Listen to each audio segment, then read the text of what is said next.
¿Cómo está?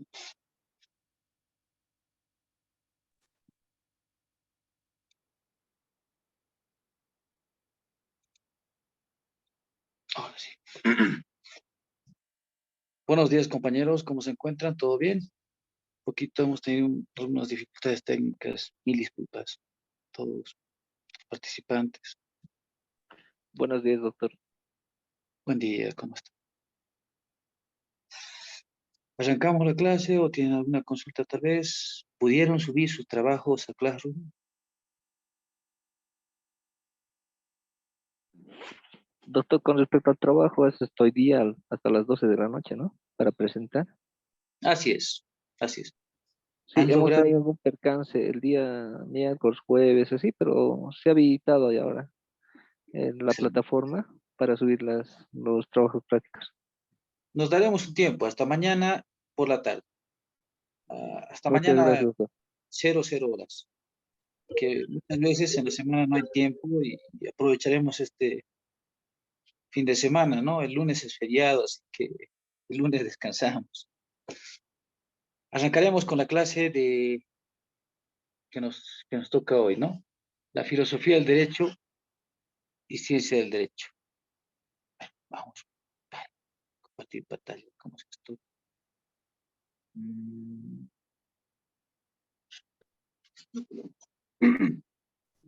¿Qué es? Compartir pantalla. Compartir pantalla. Perfecto. Aquí estamos.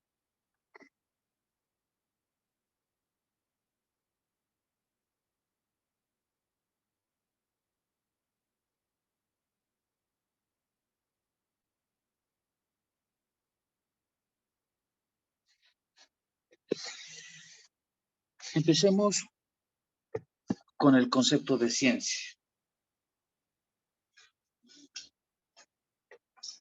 Se va a morir.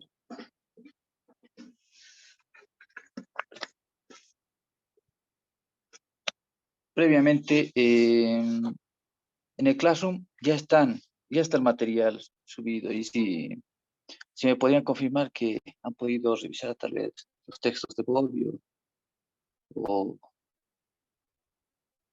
de Ronald Dworkin, de H.L. Hart, se pueden visualizar en el Classroom, ¿verdad?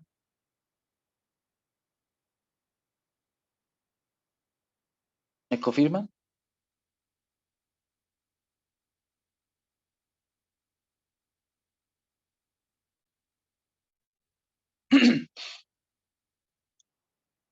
Me confirman que se está viendo la diapositiva, por lo menos, compañeros.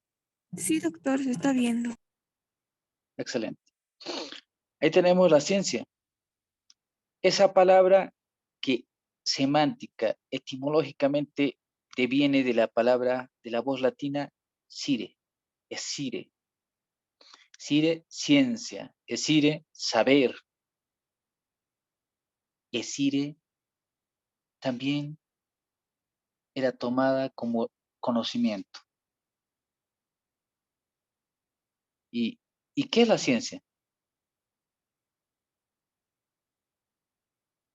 Tenemos a muchos autores como Mario Bunge, ahí está Ezequiel Ander, nos dicen que la ciencia es un conjunto de conocimientos metódicamente fundados, sistemáticamente dispuestos, que tienen un objeto de estudio. Otros añaden, tienen instituciones propias.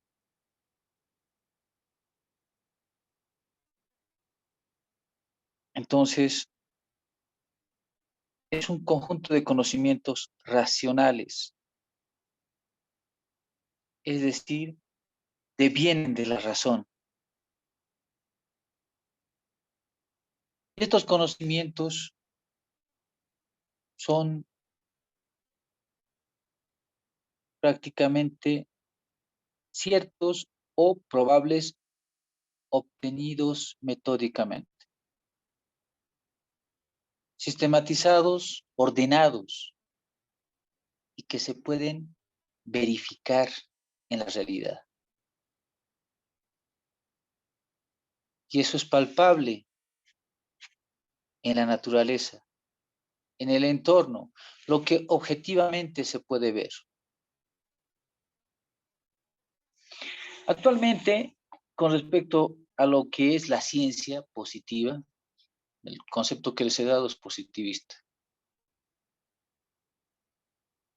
Con el posmodernismo ha empezado a surgir al margen del conocimiento positivista científico, el conocimiento, la ciencia emergente. Y con la ciencia emergente va surgiendo la investigación emergente.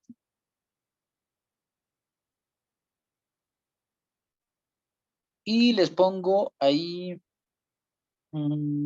¿cómo sería? ¿Cómo se puede decir? Un reto. ¿Por qué conformarnos con el conocimiento positivista, con el conocimiento occidental románico? Resulta que existen otros saberes, otras investigaciones, otros conocimientos. Es que ya no existe un eurocentrismo. Existe ya una diversidad de conocimientos que se están aplicando, están trabajando por distintos cientistas a nivel mundial. El conocimiento de la hoja de coca, los saberes asiáticos con respecto a la naturaleza, con respecto a las leyes, con respecto en diversos ámbitos de la actividad humana, está surgiendo la investigación emergente. No solo en el ámbito social, en el ámbito de las tecnologías, las ingenierías, en el ámbito social, en la medicina. Por eso que existe ya una medicina alternativa. Muchos países como Japón están aplicando la educación de diversa manera, dándoles insumos básicos a su población joven. Entonces, esta investigación emergente en esos países está preparando a ciudadanos del mundo, con ese paradigma, ¿no? Ciudadanos del mundo. Ciudadanos que prácticamente pueden estar en cualquier parte del mundo, pueden desempeñar eficiente, eficaz y eficazmente cualquier actividad, porque son adoctrinados en cuanto a la contabilidad, en cuanto a la historia universal. Ellos no llevan únicamente historia japonesa, historia universal. ¿A qué voy? Voy a que la ciencia está en este momento pasando a una etapa pasando de la epistemología a la transepistemología. ¿Y esto qué supone? Supone que la ciencia ya no es un objeto de estudio abordado por una disciplina específica, sino es abordado por distintas disciplinas científicas que la analizan desde diversas ópticas.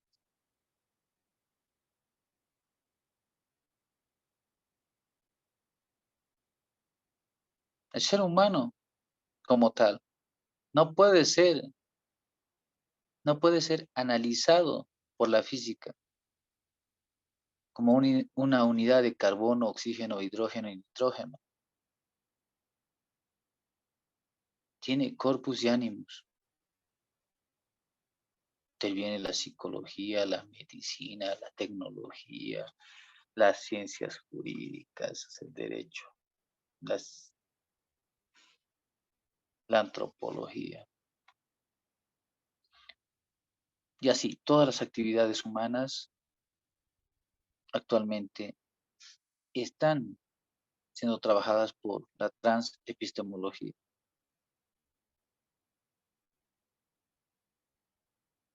Y esto da lugar también a una investigación transcompleja que evidentemente promueve investigaciones interdisciplinarias.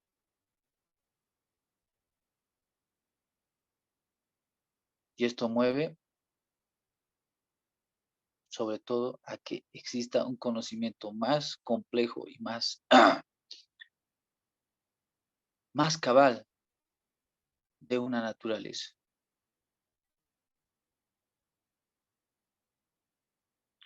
Pasamos a otro cuadrillo.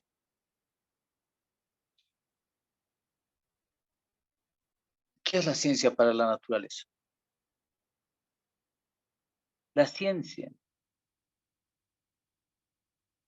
pertenece al mundo, a un mundo abstracto, porque se encarga de discutir, describir las causas de las cosas, separando lo casual, lo casuístico, lo que tiene una explicación coherente y válida de los fenómenos observados.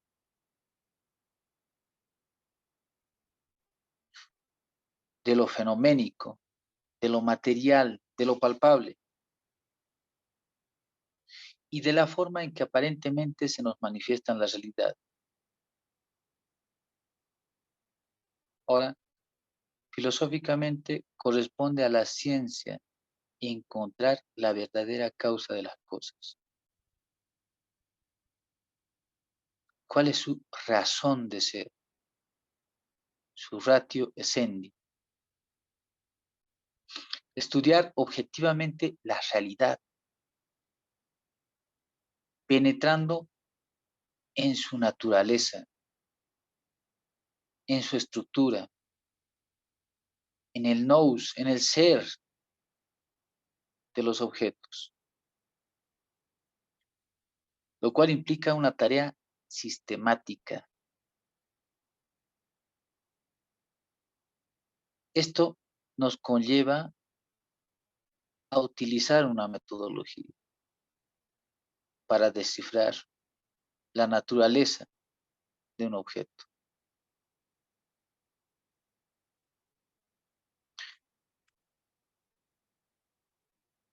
Ahí tenemos la sal. Una sal que no es más que la combinación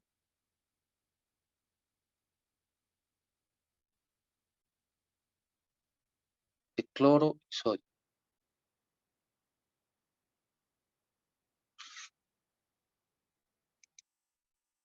Vámonos a la estructura de la ciencia. La ciencia está estructurada, toda ciencia, por un objeto, método y teoría. El objeto de la ciencia está dado por el que investigar y se encuentra integrada por la realidad. A través de la observación de nuestro entorno podemos identificar nuestro objeto de estudio. Y también es parte del interés del investigador. La realidad es compleja. La realidad está compuesta por la fauna, la flora, los seres bióticos, los seres abióticos y las ideas. Los números. ¿Quién nos puede presentar al número 4? El número 4 es una idea, es algo abstracto, no se puede tocar al número 4. Ah, pero sí hay 4 manzanas, 4 peras, 4 uvas, 4 personas, 4 borregos, 4 bueyes, 4. Pero el número 4 es una idea. Entonces, ahí vemos una abstracción. Una abstracción creada por el ser humano. El ser humano idealiza los números.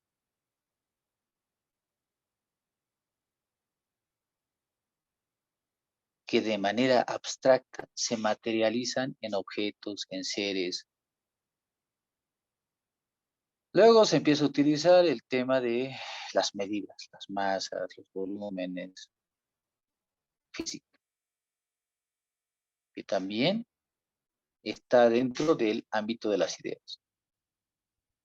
Entonces la realidad se integra por objeto del mundo, concreto como del abstracto.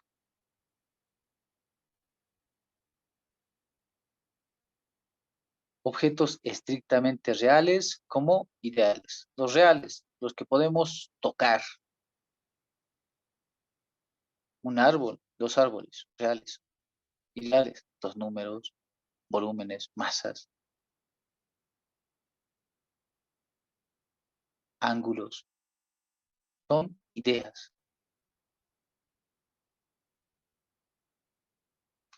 El objeto ideal no se refiere a creaciones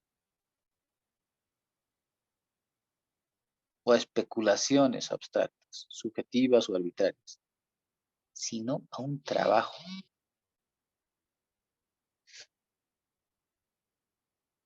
Un trabajo que se va desarrollando en cuanto a la conciencia de la realidad. ¿Cómo surgen los conocimientos, las ideas, los conocimientos abstractos? Un hombre quiere intercambiar 5 sacos de arroz por animales. Ganadero, entonces empiezan a ponderar, a medir. Ahí surge la ponderación, por supuesto. Para ver el costo-beneficio y el costo-oportunidad en términos económicos. En ese marco se va ponderando, se va midiendo y poco a poco se establecen estándares. Actualmente tenemos un medio de intercambio, el dinero, que de acuerdo a muchas especulaciones ya también va a desaparecer. En algunos países asiáticos se está utilizando la billetera virtual. No tienen el papel moneda, pero ingresan a un supermercado, ingresan a unas ventas, ponen su PIN, su código, meta, adquieren el producto, moneda virtual. Que en la web también están los bitcoins, ¿no? Entonces, con el devenir de la historia, la transformación, la mutación de la sociedad, están cambiando algunas realidades.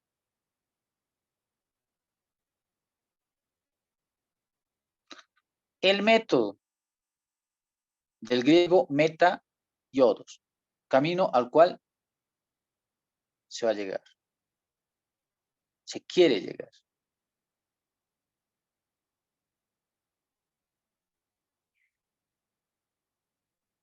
Y es que el método nos permite ordenarnos, nos permite realizar prácticamente procesos y procedimientos para alcanzar un fin.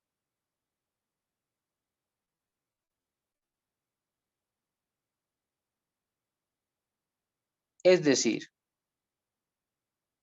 se establecen etapas dentro de una investigación.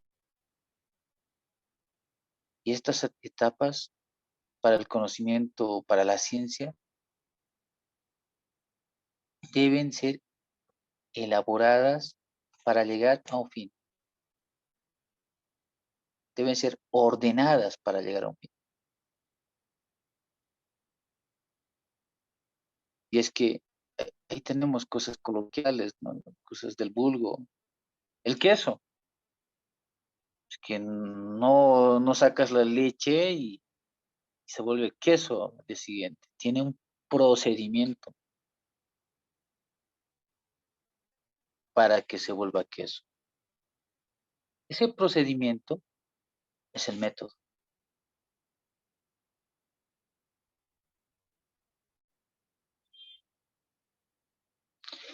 Y este método es aplicable en todas las ciencias. Todas las ciencias tienen un método. Teoría. La teoría es la espina dorsal de la ciencia.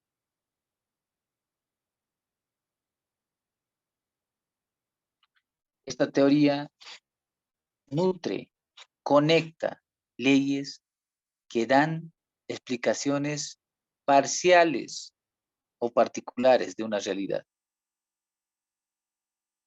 Lo que quiere decir que las leyes explican la realidad en forma fragmentada, mientras que la teoría explica la integralidad de estas leyes, de esta realidad.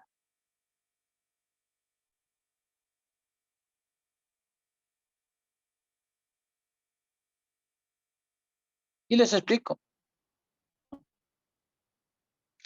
Dentro, vamos a adelantarnos, ¿no? La siguiente clase. Dentro de la teoría actual de la filosofía jurídica está pues el positivismo y el justnaturalismo.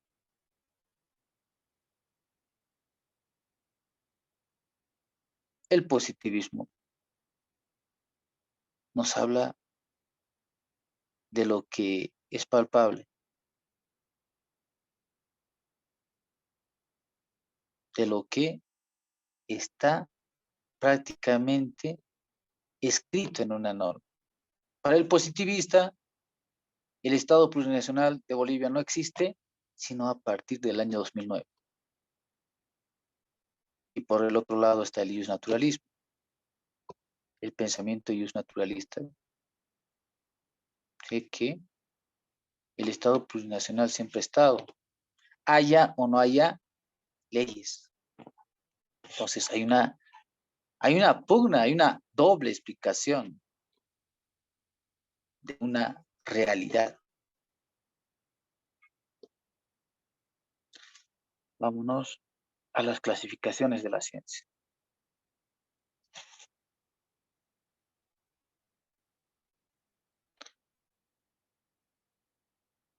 Clasificaciones de la ciencia. Tenemos la ciencia formal y la factual, real o material. La ciencia formal está compuesta por la lógica y la matemática. La ciencia factual por las ciencias naturales y por la cultura. Y las ciencias naturales están compuestas por la física, química, biología. Y dentro de la cultura, que por cierto hasta la fecha no tiene una definición de cultura. Marvin Harris, Levi Strauss, Boas, Franz Boas, ¿no? Han intentado definir la cultura. Sin embargo, semánticamente es muy compleja. La asocian a la costumbre, la asocian a las ideas, la asocian al lenguaje, la asocian prácticamente a distintas áreas del conocimiento humano. Por eso que dentro de la cultura está la psicología social, la sociología, la economía, las ciencias políticas, el derecho, la historia de las ideas, la historia, ¿no? Y precisamente dentro de esa clasificación está el derecho, ¿no? El derecho que ha sido trabajado en la antigua Roma, igual que la filosofía en la antigua Grecia. Pero es que las normas no solamente han sido trabajadas por la cultura romana a lo largo de la historia, el derecho ha ido trabajando en culturas nórdicas, asiáticas, y por qué no decirlo, en la Via Yala, ¿no? En América, actualmente conocida como América. Y es que el derecho, sobre todo en nuestro país, supone un conocimiento complejo, diverso, y ahí está, ¿no? Encajado, pluralismo jurídico, que no, que no solo es propio de nuestro país. En muchos países existen diversas culturas, diversas naciones, que conviven, coexisten. Consiguientemente, estas naciones deben ser reconocidas. Ese es un gran avance de nuestra Constitución. Se han reconocido a las naciones. Es un Estado plurinacional. Existen diversas naciones. Y es que con el Estado neoliberal, con el Estado, sobre todo hablando de términos económicos, el Estado capitalista, se trataba de homogeneizar a la población. Pero es que, ¿cómo vas a homogeneizar en términos gastronómicos una calapurca con un majao? Son distintos contextos, son distintos pisos ecológicos, son distintos, hasta el lenguaje varía. Entonces, no puedes homogeneizar. Con el Estado Nacional se ha tratado de homogeneizar. Se ha borrado el término indígena en nuestro país y se ha puesto el término campesino. Todos son campesinos, viven en el country, campesinos. En el campo, campesinos. En la ciudad, citadinos, pero todos son bolivianos. Se ha tratado de homogeneizar. Se ha tratado de borrar saberes ancestrales. Tenía una lógica más mercantilista. Sin embargo, ha habido una ruptura de ese Estado, que los pueblos, los IOC, han, han vuelto a desempeñar un rol importante en la configuración del Estado a partir del año 2009. Ya está en el texto constitucional el reconocimiento del nuevo pluralismo jurídico. Este pluralismo jurídico que supone que establece que no solo existe una justicia ordinaria, también existe una justicia comunitaria que se aplica de acuerdo a los usos y costumbres y saberes ancestrales de nuestros pueblos. Evidentemente, no está codificado este saber, pero es un avance. Y este saber, como en un conversatorio, ¿no? Lo analizábamos, está sujeto también a principios que igual están establecidas en la Constitución. Amasúa, Mayuya, Maquel, Andereco, Sumacamaño.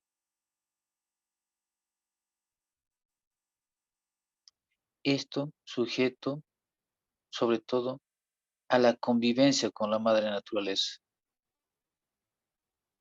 Sí, vas a aplicar la justicia, pero a la tierra, tomala como sujeto, que es la Pachamama. No había sido objeto. Claro, si tratas a la tierra como objeto, la vas a sobreexplotar y al final va a ser desierto. Y tiene cierta lógica con la realidad. Ahora estamos viendo grandes cambios climáticos, lluvia ácida, erosiones, tsunamis en las zonas costeras. ¿Esto a qué se debe? Al daño ambiental. Y es que has tratado a la tierra, que es un sujeto, que es tu madre, como un objeto. Entonces, el nuevo derecho, el derecho que debe ser trabajado por la filosofía y la ciencia, el conocimiento visto como transcomplejo, como emergente, debe tratar de rescatar. Y ahora mismo está siendo trabajado por distintos cientistas, ¿no? De distintas áreas. Otros que todavía tienen el pensamiento antropocéntrico, lo llamaría, ¿no? La nomenclatura ambientalista. Pero otros están viendo con las ópticas con las que veían y ven aún nuestros pueblos andino-amazónicos, que la tierra no es un objeto, es un sujeto. Los animales tienen alma. Y ese pensamiento ridículo, ¿no? De los conquistadores, bueno, invasores o conquistadores, como se les quiera llamar.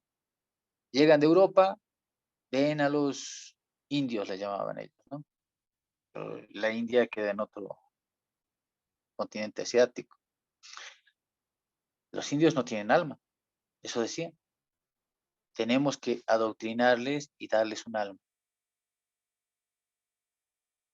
Lo mismo ocurre con el pensamiento actual. Hay muchas personas que en su ignorancia consideran que un gato, un perro, una gallina no tiene alma. Solo está para servirnos. Formarles que todos esos seres bióticos y abióticos, los cerros, seres abióticos, apus les llaman, ¿no? Tienen ánimos. Todo está interconectado. Existe una falla en nuestro equilibrio ambiental, socioambiental, y se desploma todo. Ahora estamos entrando a una etapa poco trascendental, ¿no? En la historia de la humanidad. Muchos paradigmas se están rompiendo. Y uno de ellos es la justicia. Vamos avanzando. La ciencia del derecho. ¿Alguien quiere comentar algo? Doctor, simplemente una curiosidad, Carlos Raúl Cuevas. ¿Me escucha, doctor? Te escucho, mi hermano. Doctor, bueno, pues me entró la inquietud cuando usted acaba de manifestar, señalando que, bueno,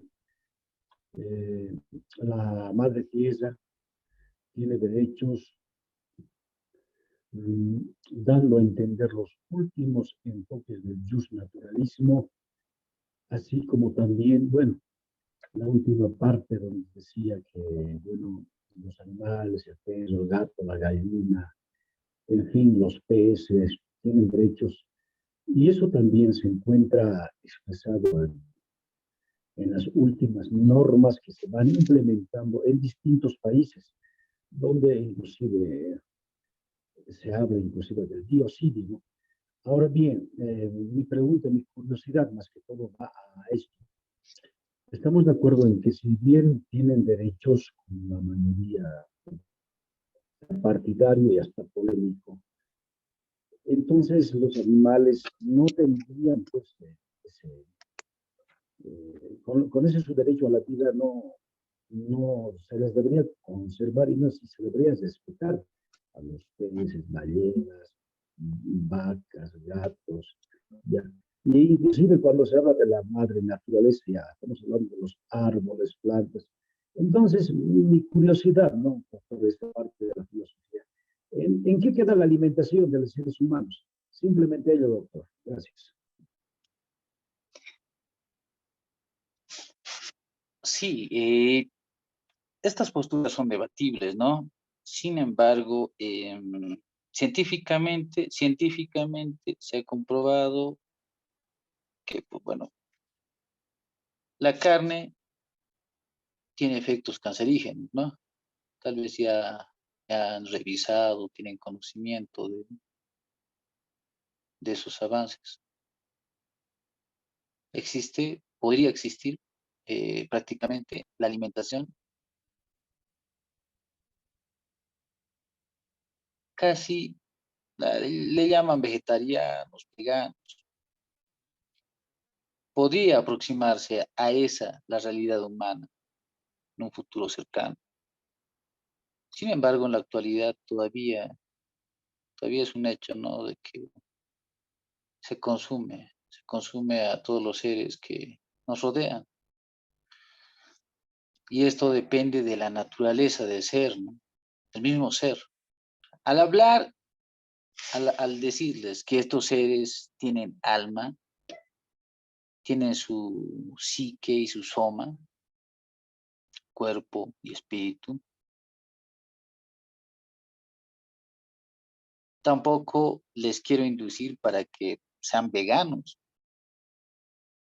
A un león no le vas a decir, no comas a un ser humano porque tiene cuerpo y alma, ¿verdad? Sería contraproducente para él. Él necesita alimentarse de materia animal, es su naturaleza. Es por eso que se debe entender la naturaleza del ser. Si bien existen investigaciones en torno a que el hombre debe llegar a alimentarse de vegetales, sin embargo, el cuerpo también requiere materia animal. Además, los mismos vegetarianos consumen la leche y el queso, que es materia animal. Entonces, o sea, ¿a qué quiero llegar? Pues, si te vas a alimentar, si vas a cazar es para alimentar, no es para divertirte, ¿no? O sea, el hecho de matar un elefante, quitarle los colmillos, primero, esos colmillos van a ser utilizados como marfil para teclas de piano, para artículos lujosos, suntuosos, pero la carne está botada ahí, la materia animal. Eso es hacer daño. O como ha ocurrido, ¿no? En nuestro país hace un par de años. Súbditos asiáticos llegan a nuestro país, que por cierto ese caso no sé dónde está archivado. Matan a varios jaguares y otras especies protegidas en nuestro país. Se llevan la piel y los colmillos. ¿Eso acaso no es un daño a la naturaleza? En otras palabras, si vas a cazar, si vas a eliminar un animal, pues consúmelo. A eso entiendo que va orientada este pensamiento. El ser humano, por su naturaleza, va a necesitar materia animal. Los felinos van a necesitar materia animal. A un gato denle pasto, no les va a aceptar. El perrito les va a aceptar el pan. Los gatos no les van a aceptar. Doctor, Entonces, doctor, esta parte, depende. Le escucho. doctor, simplemente no olvidemos que en China se come peso y gato, nada más, doctor. Sí, sí.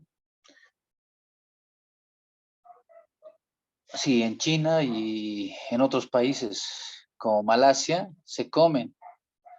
Y también un lugar en Australia se comen estos animales. Es más, en nuestro país también se comen algunos de estos animales. El ser humano, por eso les digo, el ser humano tiene una naturaleza. Sí necesita materia animal, pero desde todos los pensamientos humanistas, filosóficos, no debe haber abuso animal. O sea, en otras palabras, antes se criaban a las vacas en las praderas, actualmente también en algunos lugares, pero en otros se les está restringiendo un espacio donde defecan, comen y luego se van al matadero. Eso es irracional. Y ahora, en China sí, en China se ha visto también, ¿no? Que a los gatitos y a los perros los encierran, los maltratan y luego directamente los faenan. Eso también es maltrato. Todos los animales tienen derecho a estar libres. Sí, son consumibles, pero tiene que haber métodos que traten de erradicar el sufrimiento y el maltrato animal. Las granjas de pollo, lo propio, que el hecho de estar ahí trastorna, ¿no? De ver esos criaderos, sus abusos, la extracción de leche, las máquinas, el control del estómago de las vacas y de otros animales, es prácticamente monstruoso. Sí, en otros países se consumen estos animales, que en nuestro país no. Pareciera que no, pero si van al oriente, comen mono, comen, incluso comen gallinazo, sabes, de rapiña, hasta eso se consume, ¿no? ¿Por qué? Porque necesitan suplir esa materia animal en su cuerpo.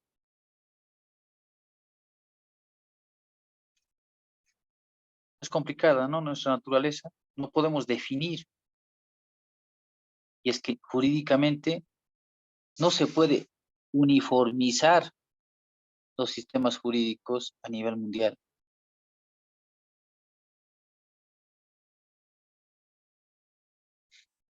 Les doy un ejemplo. Váyanse a Medio Oriente, Irán, Irak. Una mujer que habla o tiene un discurso político, habla en las redes, que en la TV no le van a dar espacio, habla en las redes sociales, es condenada a pena de muerte, lapidación. Aquí no, es un derecho. Entonces, se contrastan los derechos. Hace 5 años atrás, en las noticias, un connacional nuestro, creo que también era en Malasia, condenado a pena de muerte. ¿Por qué? No condenan la pena de muerte por comer gatitos, perritos, su naturaleza, ¿no? No está en sus normas, pero sí condenan la pena de muerte por manejar sustancias controladas. Bueno, nuestro gobierno tuvo que interceder y ya, ¿no? Creo, no tengo un dato certero, creo que lo han absuelto y se ha pasado a Bolivia para cumplir el resto de su condena. Una condena que en su país ya le ha puesto, ¿no? Entonces, las normas y la naturaleza misma del ser humano es diversa. Una norma no es tratada de la misma forma, un delito en un país que en otro. Crucen la frontera. En Perú, el abuso de menores, de niños, y el infanticidio, creo que también el feminicidio son penados con cadena perpetua. Aquí al lado, unos vecinos. En cambio, en Bolivia son 30 años sin derecho a indulto. Pero eso de indulto, como decía el profesor Benjamín Miguel Harp, ni siquiera lo utilizan. ¿Qué significa indulto? Él decía, ¿no? Indulto significa perdón. Y si dice sin derecho a indulto, sin derecho a perdón judicial, sin derecho a reducción de condena. Eso es indulto, decía. Siempre estaba molesto por el incumplimiento de sus colegas abogados que no sabían o se hacían los desentendidos para cumplir este precepto jurídico. Si el juez dicta 30 años sin derecho a indulto, pues son 30 años que tiene que estar ahí el condenado. Es decir, no hay perdón, no hay restricción, no hay absolutamente nada. Ese es el contenido de esa norma. Claro, pasaremos de la indignación a lo que es la ciencia del derecho, parece. Ahí tenemos autores acerca de la ciencia del derecho. Hermann von Kirchmann ha dudado, no ha dudado, ha cuestionado la ciencia del derecho. Kirchmann. Él decía, el derecho no es una ciencia. En Austin, Hans Kelsen, el positivista, que con su teoría pura del derecho, nuevamente ha posicionado lo que es la ciencia jurídica, lo que es la ciencia, entre comillas, jurídica. A partir de Hans Kelsen, se posiciona nuevamente el derecho como ciencia. Y luego es reforzado por Norberto Bobbio, pensamiento, se podría decir, filosófico, político y jurídico. Estas tres profesiones tenía nuestro querido Norberto Bobbio. Entonces, vamos a ver el problema de la cientificidad del derecho. El positivismo surge en el siglo XIX.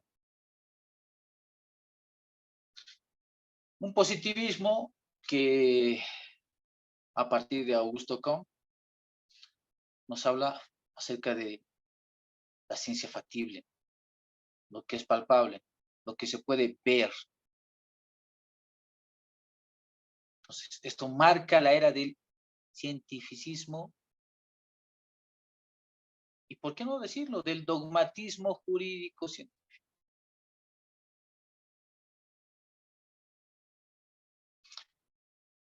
En este siglo se consagran las ciencias naturales. Unas ciencias naturales que son el modelo, la base para todas las demás ciencias. Es que las ciencias naturales te muestran la naturaleza tal y cual es. Y a través de la experimentación es que puedes observar que el método es aplicable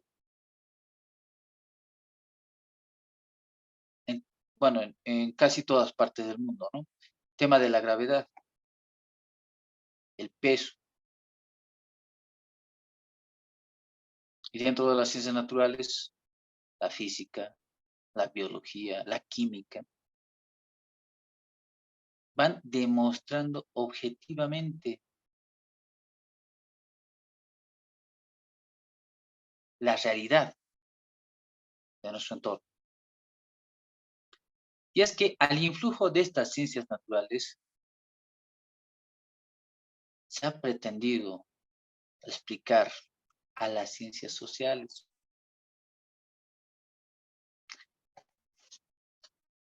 Al derecho.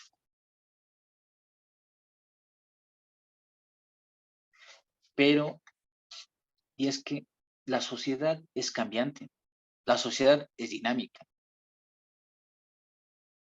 En 1800, el ser humano se transportaba con carruajes, con fuerza animal, y apenas con el carbón se estaba trabajando. Actualmente tenemos muchos medios de comunicación diferentes, las aeronaves.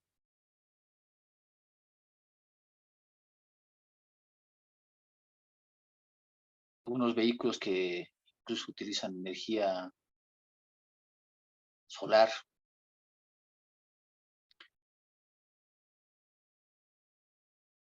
Y es que la sociedad tiene características especiales.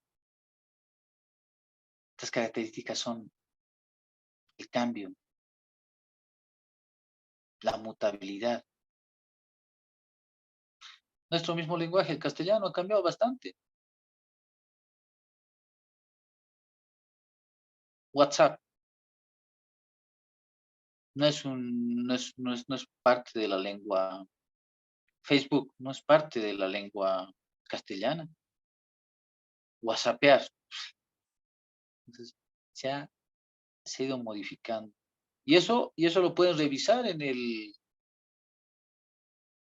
el sitio oficial de la Real Academia de la Lengua Española. El lenguaje español, castellano ha ido cambiando. Se han ido introduciendo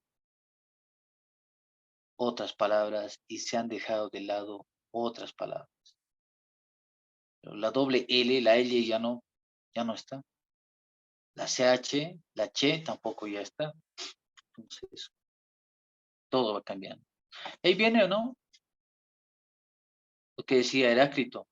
Todo fluye, todo cambia. Nada es estático en las ciencias sociales.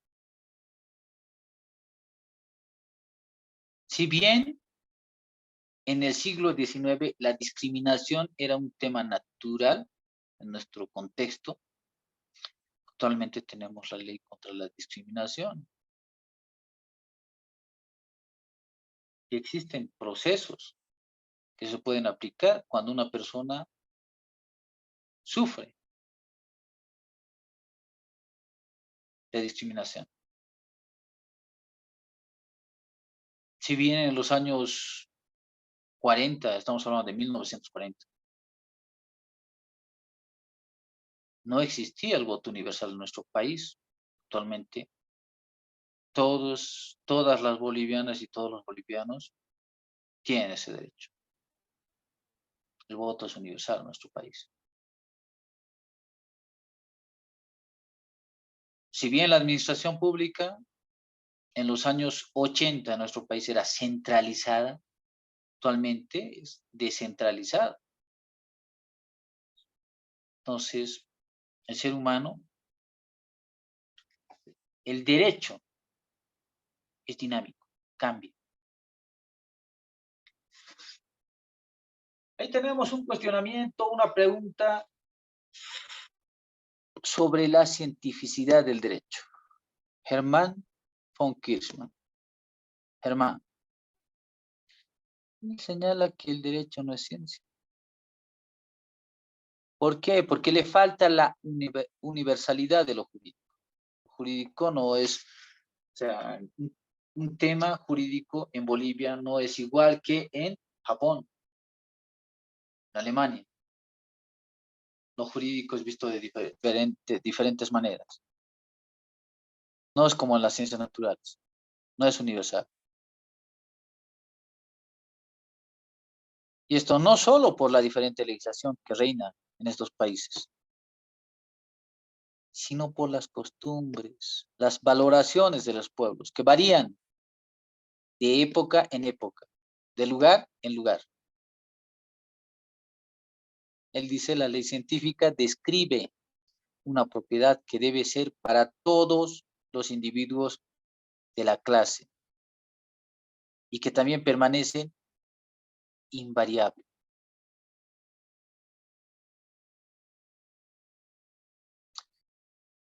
Y es que una excepción, una modificación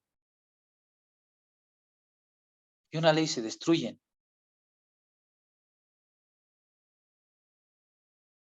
Se destruyen por la dinámica social. Los juristas se ocupan de las lagunas, los equívocos, las contradicciones de las leyes positivas, de lo que hay en ellas de falso.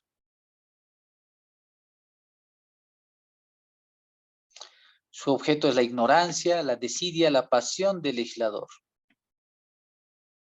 Por obra de la ley, los juristas se han convertido en gusanos que solo viven de la madera podrida. Desviándose de la sana, establecen su nido en la enferma.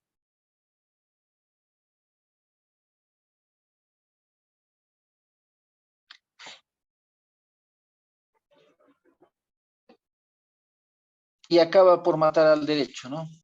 La ciencia del derecho. Dice, 3 palabras rectificadoras del legislador convierten bibliotecas enteras en basura. No es procedente. ¿Ya? 3 palabras y ya. Esa era la cuestión antes de Kirchner.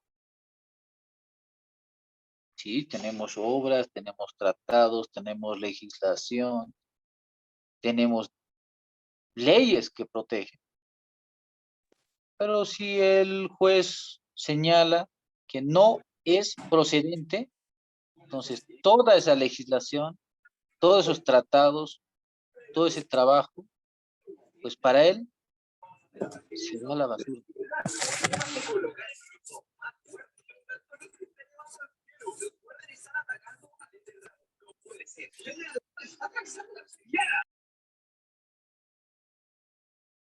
Ahora vámonos a ¿qué dice Kelsen? ¿Qué dice la escuela de Hans Kelsen o la escuela de la teoría pura del derecho?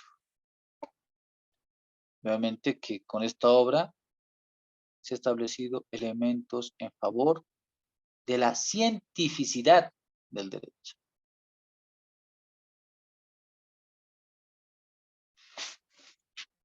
Kelsen propone comprender el derecho de cualquier país como un ordenamiento de normas coactivas que prohíben, permiten y facultan comportamientos. Generalmente describen conductas. Estas normas y la que sirve de fundamento del sistema son el objeto de la ciencia jurídica. La ciencia jurídica estudia al material normativo que llamamos jurídico y lo describe a través de proposiciones normativas. Es decir, se describen comportamientos, actividades humanas.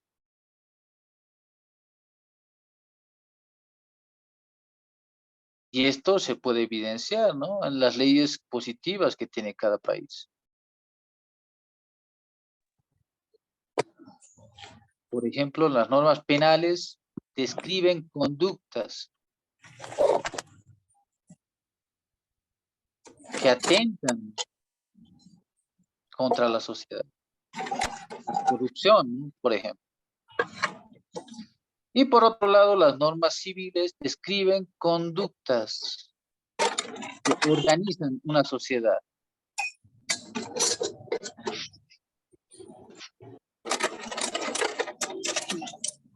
Si apagamos el micrófono, desea hablar tal vez.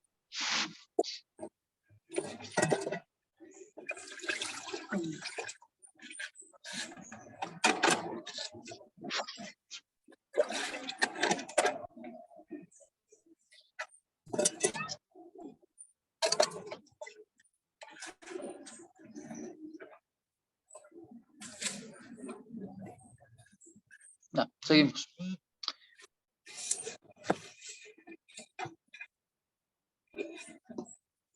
El método que la ciencia jurídica utiliza es el de la imputación. A diferencia de la ciencia natural que describe a través de la causalidad. En otras palabras, si las ciencias naturales describen la causalidad, la causa y efecto de su objeto de investigación, la ciencia jurídica utiliza la descripción o imputación de una conducta. Ese es el método. Ese es el método que se aplica en cuanto a la ciencia jurídica. Es decir, se describe una conducta y se establecen los parámetros para sancionar esa conducta en materia penal. En materia civil, se describe un acto y finalmente se describe la naturaleza de ese acto.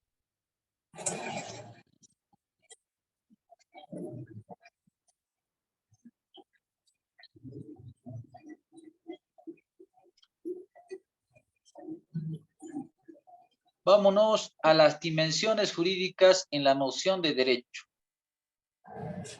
Y vamos a hacer una distinción analítica. Una distinción en 3 dimensiones.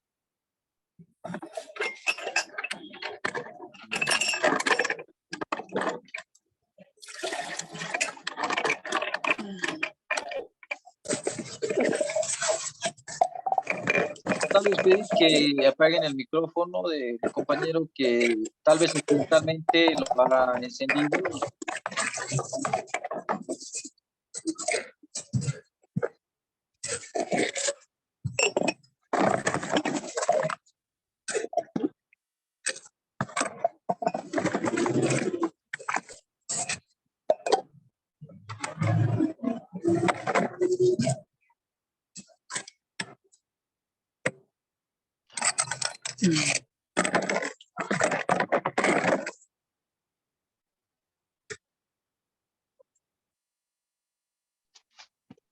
Ya.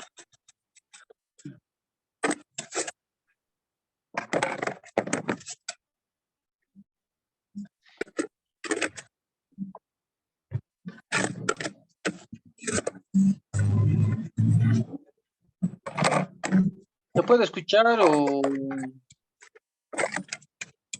me confirma si se puede escuchar la clase o está distorsionado por el sonido, ¿no?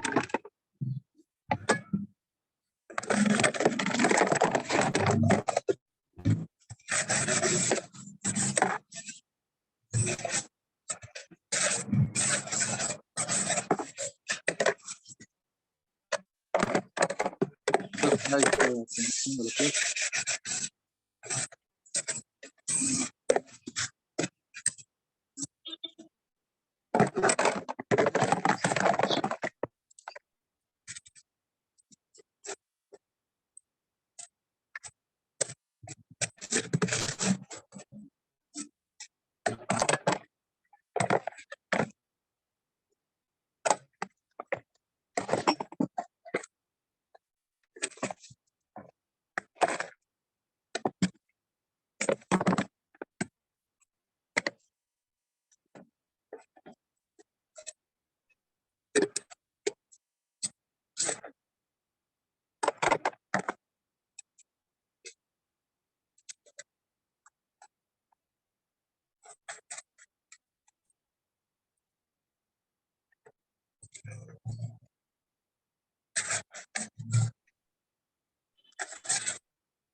Por favor, pedirle a Estefanía Ureña Vargas que apague su micrófono o tal vez tiene algo que decir.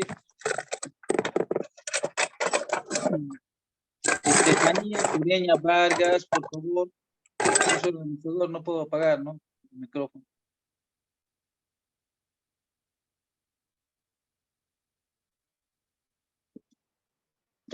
Creo que sí. No, está todavía prendido su micrófono.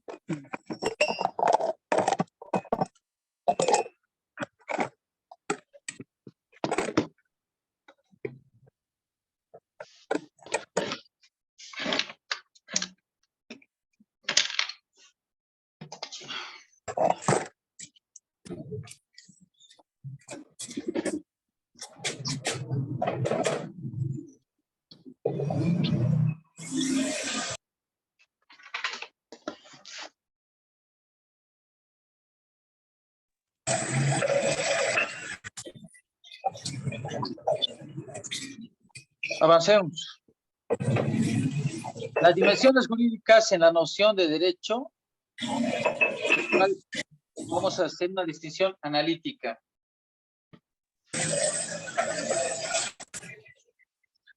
De las tres dimensiones, ¿no? que tiene la noción del derecho. Hay una dimensión fáctica, hay una dimensión normativa, hay una dimensión valorativa o axiológica.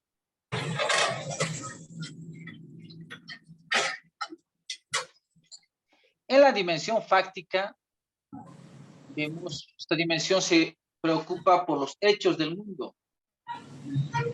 Está el reino del nous, del ser. La ciencia causal explicativa. En el derecho corresponde a los estudios de sociología jurídica. La sociología jurídica estudia los hechos del mundo. La dimensión normativa. La dimensión normativa se preocupa por los fenómenos normativos en estado puro. Reino del deber ser.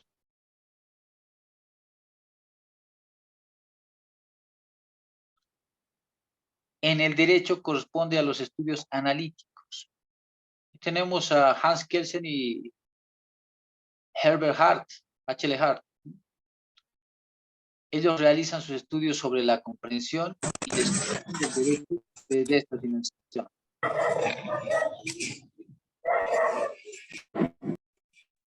Finalmente está la dimensión valorativa, axiológica, estimativa.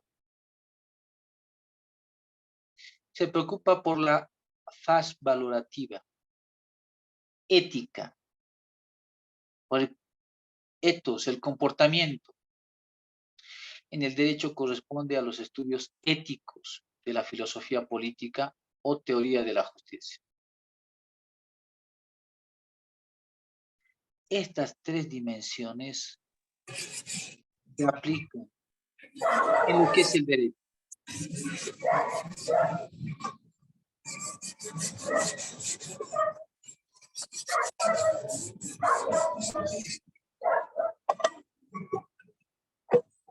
Ahora, ¿qué son las normas para Kelsen?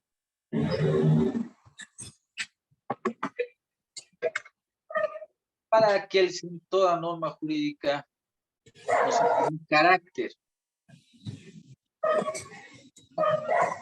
Operador normativo. Producto de la imputación coactiva del orden y la delimitación de los ámbitos de validez bajo el procedimiento establecido y especificado por una norma de corte superior de este mismo orden. Y esto puede ser visto como un esquema de explicación conceptual. Y esto nos posibilita efectuar las siguientes operaciones. La norma jurídica prohíbe conductas. Obliga conductas. Permite conductas. Todo lo que no está prohibido queda permitido. Obliga, faculta conductas. El estado de excepción. ¿Quién puede aplicar el estado de excepción? Más alto magistrado, bueno, la máxima autoridad ejecutiva de un estado. Y describe conductas.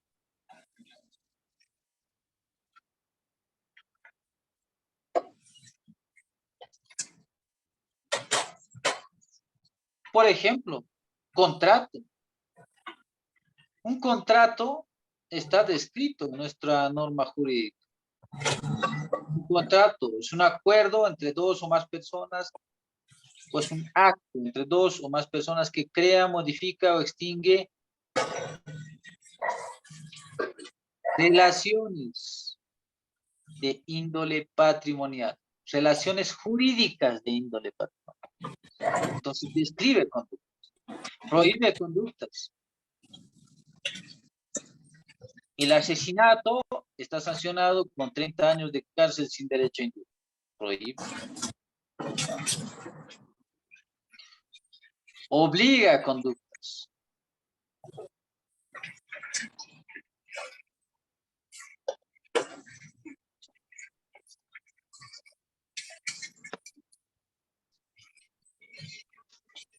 ¿Qué son las normas para Hans Kelsen? Las normas para Kelsen no son hechos ni actos, sino sentidos. Sentidos de actos de voluntad. Son sentidos objetivos de actos de voluntad de carácter coactivo y coercitivo. Regulan ciertos comportamientos humanos. Por ejemplo, el saludo no te van a regular.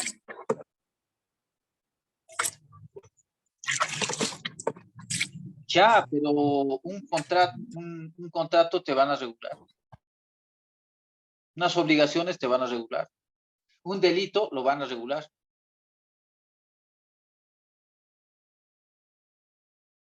Las normas para Hans Kelsen son aquellos que son relacionados imputativamente como antecedentes de sanciones.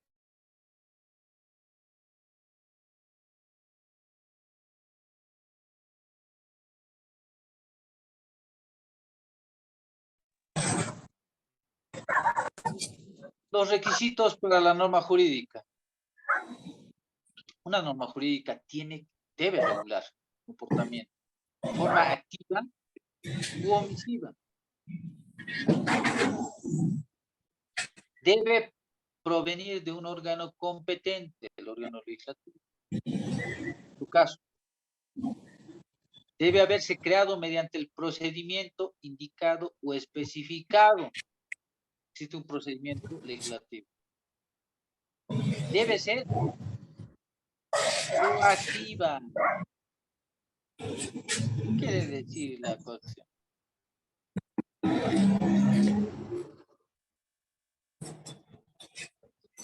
Implica el uso de la fuerza. Debe especificar sus ámbitos de aplicación. Personal, material, temporal, espacial. Personal. ¿Cómo debe ser cuáles son las características de la persona, de la conducta de la persona que comete ese hecho? Material. Es el hecho. Temporal. El tiempo en el que se produce el acto o el delito. Espacial. El ámbito geográfico donde ocurren estos hechos. Nivel departamental, local, nacional, internacional. Un vuelo aéreo, ¿no? Para determinar. Hay categorías conceptuales dentro de lo que son las normas jurídicas. Ahí tenemos un operador normativo que es igual al deber. Deber que es desigual al querer.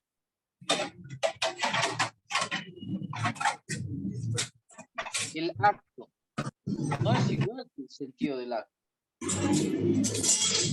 La norma no es igual que el valor subjetivo. La validez no es igual que la eficacia.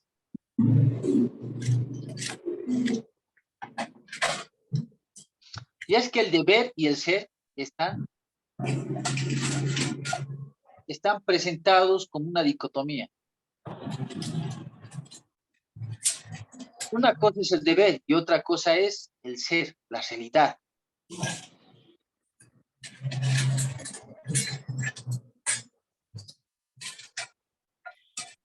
Y es que muchos actos no implican un sentido, no tienen un sentido.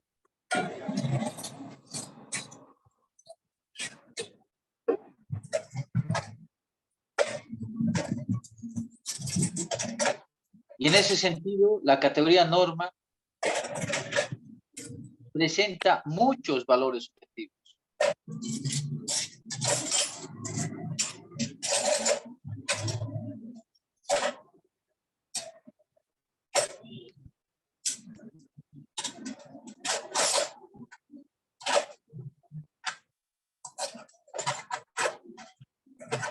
Vamos a la validez jurídica.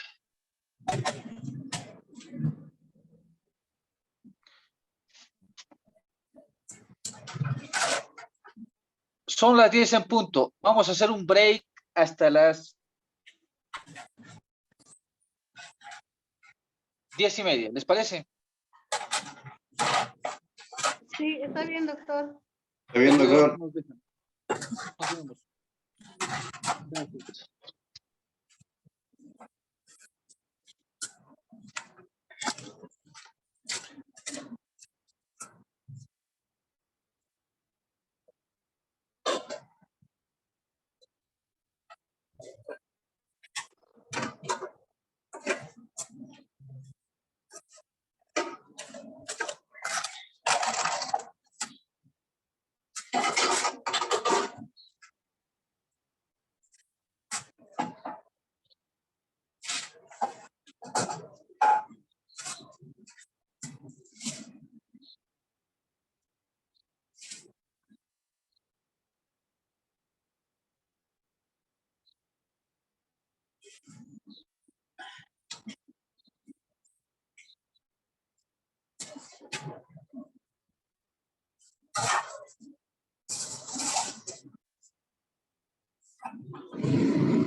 Hola, hola.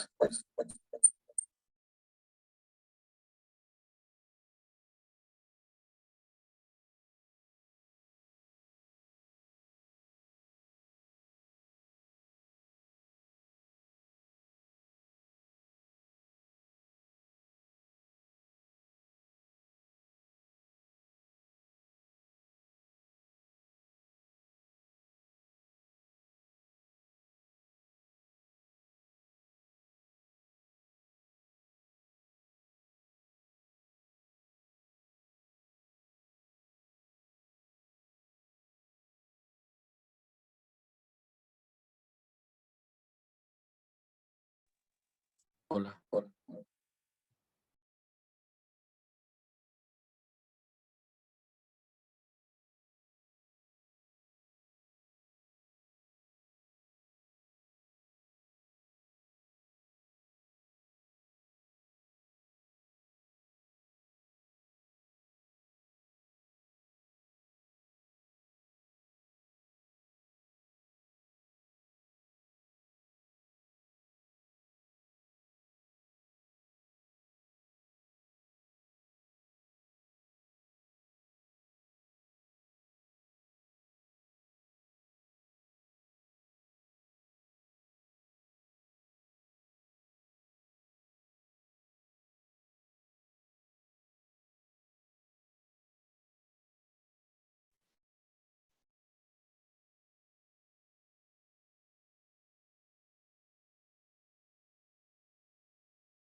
Compañeros, buenos días.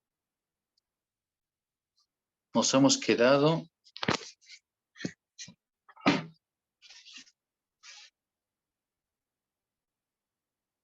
¿qué son las normas jurídicas para Kelsen?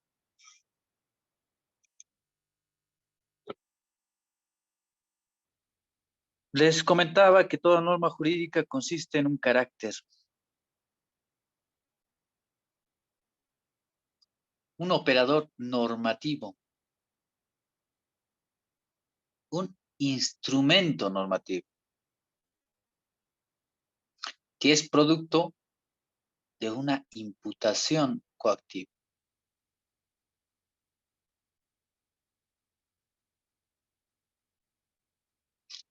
Y esto es visto como un esquema de explicación conceptual y nos permite operacionalizar lo siguiente. Tenemos una conducta prohibida. Asesinar. El asesinato está prohibido. Entonces, te obliga a nuestras conductas. Te obliga a no asesinar. También la norma te permite conductas. Todo lo que no está prohibido está permitido. Consiguientemente, puedes vivir en paz en una sociedad armoniosa. Si es que no dañas los derechos de otra, si es que no vulneras los derechos de otra persona. Ahora, este mismo derecho te faculta conductas. Tú puedes suscribir un contrato si eres mayor de 18 años. Puedes suscribir un contrato. Porque tienes capacidad de obrar. Tienes facultades. Puedes participar en una elección como candidato o como elector. Te faculta las normas. Y finalmente, las normas describen conductas. Conductas que pueden ser prohibidas o conductas que son instituciones del derecho. Las conductas prohibidas como aquellos que son reprochadas en un orden social. Por ejemplo, en nuestro país el feminicidio, el infanticidio son reprochables. Pues se prohíbe y se sanciona. Por otro lado, también se describen conductas en el ámbito civil, como las obligaciones. Las obligaciones de dar, hacer y no hacer, que se plasman en documentos a manera de actos jurídicos, como los contratos.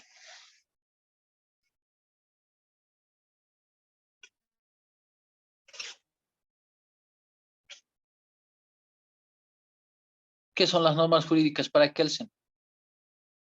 Las normas para Kelsen no son hechos ni actos, sino sentidos.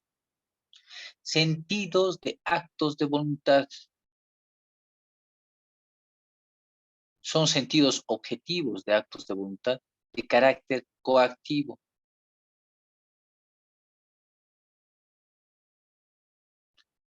Que regulan comportamientos humanos. Y estos son relacionados como antecedentes de sanciones. En otras palabras, todo acto, toda acción tiene su efecto. El acto entendido como una causa. Si suscribes un contrato de compra-venta, debes dar la cosa, el objeto, y deben retribuirte. Si tú cometes un acto de corrupción, tienes una sanción. causa-efecto. La sanción va a ser una pena privativa de libertad de 6 a 8 años, dependiendo, ¿no? del tipo del tipo penal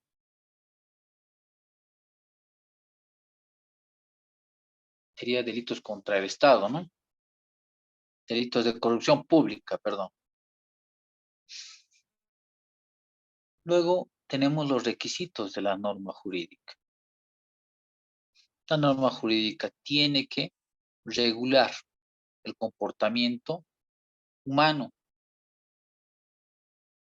en forma, ese comportamiento que puede ser comportamiento como visto como una acción o una omisión.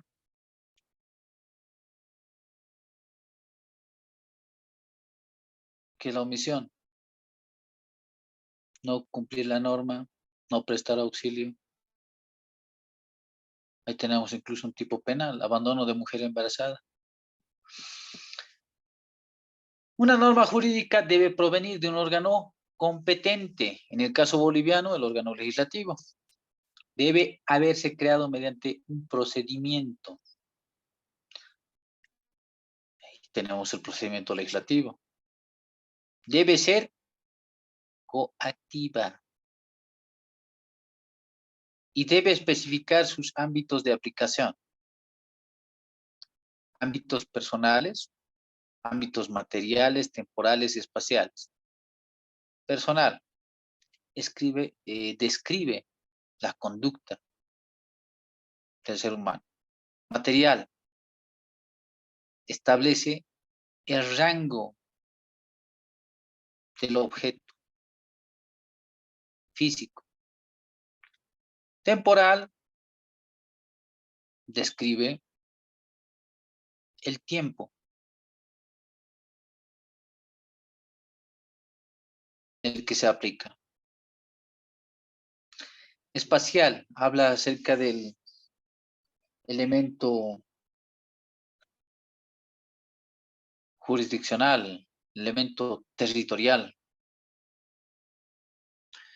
La superficie donde se desarrolla la aplicación de esta norma. Ahora, hay categorías conceptuales. Y ahí tenemos el deber y el ser. El deber y el ser o querer, lo que se aspira, no son iguales.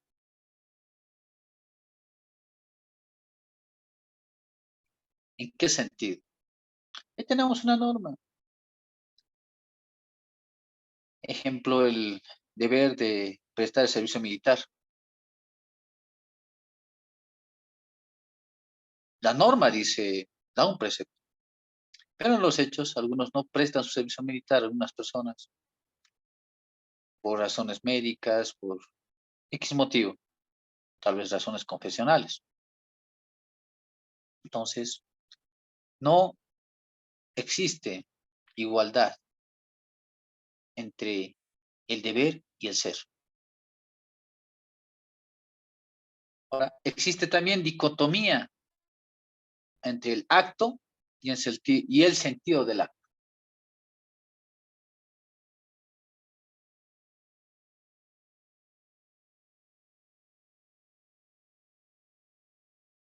El acto del homicidio, el sentido del acto, quería robar. Pero existe una dicotomía. Tú querías robar, pero no quieres matar, pero has matado, ¿no? Otra dicotomía. Norma, que es diferente, desigual al valor subjetivo. Si bien existe una norma, cada caso es distinto. Es que en un homicidio se determina qué grado de culpa o incluso si hubiese dolo, ya cambia el sentido del acto. Ya no es homicidio, es asesinato. Entonces, hay dicotomía. Tanto la norma como el valor subjetivo que se dé al acto van a contrastar. Por eso que en materia jurídica no todos los actos son valorados de la misma forma, porque se tiene que establecer la verdad histórica de los hechos. Ha habido planificación, si ha habido planificación, había dolo. Tenías la intencionalidad de hacer daño, de quitarle la vida a una persona. Entonces hay dolo. Pero, ¿qué pasa si tú o tenías fallas mecánicas o habías consumido alguna bebida alcohólica? Entonces, física o técnicamente algo estaba fallando. Se determina